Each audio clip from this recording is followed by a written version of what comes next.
നമ്മുടെ എല്ലാവരും വീട്ടിലുള്ള ഒന്നാണല്ലോ വെളുത്തുള്ളി. 60% കൂടുതൽ ഈർപ്പം ഇതിനെ തട്ടിക്കഴിഞ്ഞ് കഴിഞ്ഞാൽ വെളുത്തുള്ളി കേടാവും.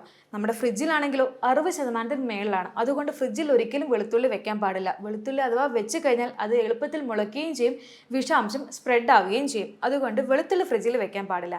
അതുപോലെ തന്നെയാണ് സവാള.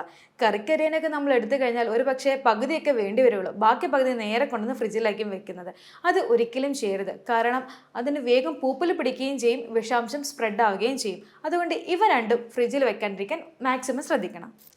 ഫ്രിഡ്ജിൽ വെച്ചാൽ എളുപ്പത്തിൽ പൂപ്പൽ വരുന്ന ഒന്നാണ് ഇഞ്ചി. അതുകൊണ്ട് തന്നെ ഇതിൽ വിഷാംശങ്ങൾ വേഗം സ്പ്രെഡ് ആവുകയും ചെയ്യും. അത് നമ്മുടെ കരളിനെ വൃക്കയെ നല്ലപോലെ ബാധിക്കുകയും ചെയ്യും. അതുപോലെ നമ്മൾ എല്ലാവരും ചെയ്യണ ഒന്നാണ്, ഭക്ഷണം കഴിച്ചു കഴിഞ്ഞാൽ ചോറ് ബാക്കിയുണ്ടെങ്കിൽ അത് നേരെ എടുത്ത് ഫ്രിഡ്ജിലോട്ട് വയ്ക്കും. അതൊരിക്കലും ചെയ്യില്ല. കാരണം ഫ്രിഡ്ജിൽ ഈർപ്പം നല്ലപോലെ തട്ടി നിൽക്കുന്നത് കൊണ്ട് തന്നെ ചോറ് വേഗം പൂപ്പലാവുകയും ചെയ്യും. മാത്രമല്ല ഇതിൽ സ്റ്റാർച്ചിൻ്റെ അളവ് കൂടുതലായതുകൊണ്ട് ബി.പിയും കൊളസ്ട്രോളും ഹൈ ആവാനും സാധ്യതയുണ്ട്. ഇനി ചോറ് ഫ്രിഡ്ജിൽ വെക്കുകയാണെങ്കിൽ അത് 24 മണിക്കൂർ കൂടുതൽ വെക്കാതിരിക്കാൻ പ്രത്യേകം ശ്രദ്ധിക്കണം. ഫ്രിഡ്ജിൽ നിന്ന് എടുക്കുകയാണെങ്കിൽ തന്നെ നല്ലപോലെ ചൂടാക്കിയിട്ട് വേണം കഴിക്കാൻ.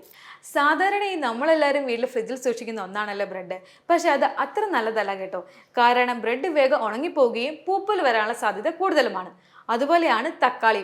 തക്കാളിയുടെ രുചി നഷ്ടപ്പെടുക മാത്രമല്ല അത് ഉണങ്ങിപ്പോവുകയും അതിൻ്റെ കട്ടി കുറഞ്ഞു പോവുകയും ചെയ്യും. പിന്നെ മറ്റൊന്നാണ് തേൻ.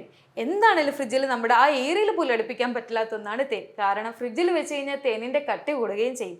മാത്രമല്ല തേൻ വെക്കുന്നത് റൂം ടെമ്പറേച്ചറിന് വരെ മാറ്റിയിട്ടാണ്. പഴം ഒരിക്കലും ഫ്രിഡ്ജിൽ വെക്കരുത് കേട്ടോ. അത് നേന്ത്രപ്പഴമാണെങ്കിലും ചെറുപഴമാണെങ്കിലും. കാരണം അത് സൂക്ഷിക്കേണ്ടത് കാറ്റും വെളിച്ചം വന്ന സ്ഥലങ്ങളിലാണ്.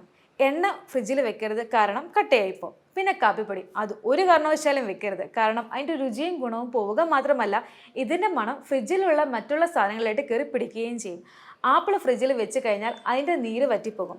ഞാൻ ഈ പറഞ്ഞ സാധനങ്ങളൊക്കെ ഫ്രിഡ്ജിൽ വെക്കാണ്ടിരിക്കാൻ നിങ്ങൾ മാക്സിമം ഒന്ന് ട്രൈ ചെയ്ത് നോക്കണം. രുചിയും മണവും ഗുണവും പോയ സാധനങ്ങൾ കഴിച്ചിട്ട് എന്തിനാണ് നമ്മൾ നമ്മുടെ ആരോഗ്യത്തിന് വെറുതെ നശിപ്പിക്കുന്നത്?